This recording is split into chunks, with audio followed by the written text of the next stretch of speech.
I sit on a man's back, choking him and making him carry me, and yet assure myself and others that I am very sorry for him and wish to ease his lot by all possible means, except by getting off his back. Music is the shorthand of emotion. Joy can only be real if people look upon their life as a service and have a definite object in life outside themselves and their happiness. Art is not a handicraft.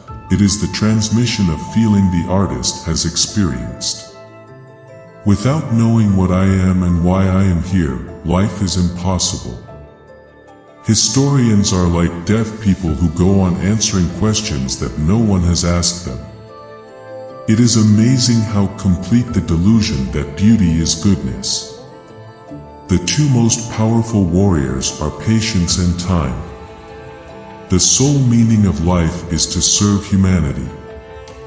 He never chooses an opinion, he just wears whatever happens to be in style.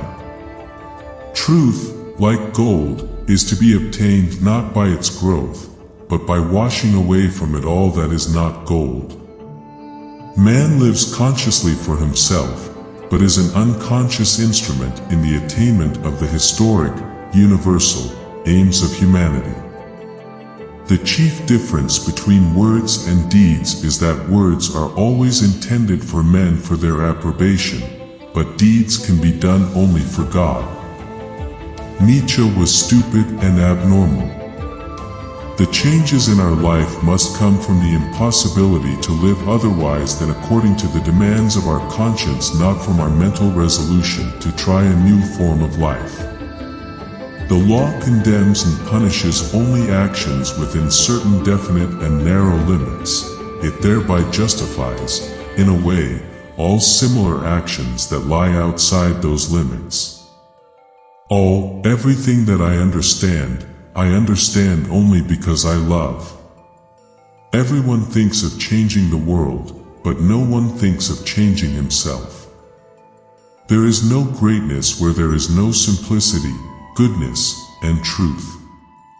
Government is an association of men who do violence to the rest of us.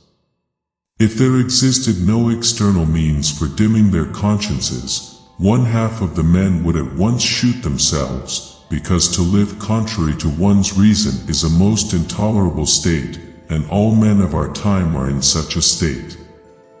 In all history, there is no war which was not hatched by the governments alone, independent of the interests of the people, to whom war is always pernicious even when successful. And all people live, not because of any care they have for themselves, but by the love for them that is in other people. To say that a work of art is good, but incomprehensible to the majority of men, is the same as saying of some kind of food that it is very good but that most people can't eat it. Even in the valley of the shadow of death, 2 and 2 do not make 6. An arrogant person considers himself perfect. This is the chief harm of arrogance. It interferes with a person's main task in life, becoming a better person. Faith is the sense of life, that sense by which man does not destroy himself, but continues to live on. It is the force whereby we live. A man can live and be healthy without killing animals for food. Therefore, if he eats meat, he participates in taking animal life merely for the sake of his appetite. The greater the state, the more wrong and cruel its patriotism, and the greater is the sum of suffering upon which its power is founded. All happy families resemble one another. Each unhappy family is unhappy in its way. Boredom, the desire for desires. We must not only cease our present desire for the growth of the state, but we must desire its decrease, its weakening. War, on the other hand, is such a terrible thing, that no man, especially a Christian man, has the right to assume the responsibility of starting it. We lost because we told ourselves we lost. Our body is a machine for living. It is organized for that, it is its nature. Let life go on in it unhindered and let it defend itself. True life is lived when tiny changes occur. In the name of God, stop a moment, cease your work, look around you. If you want to be happy, be.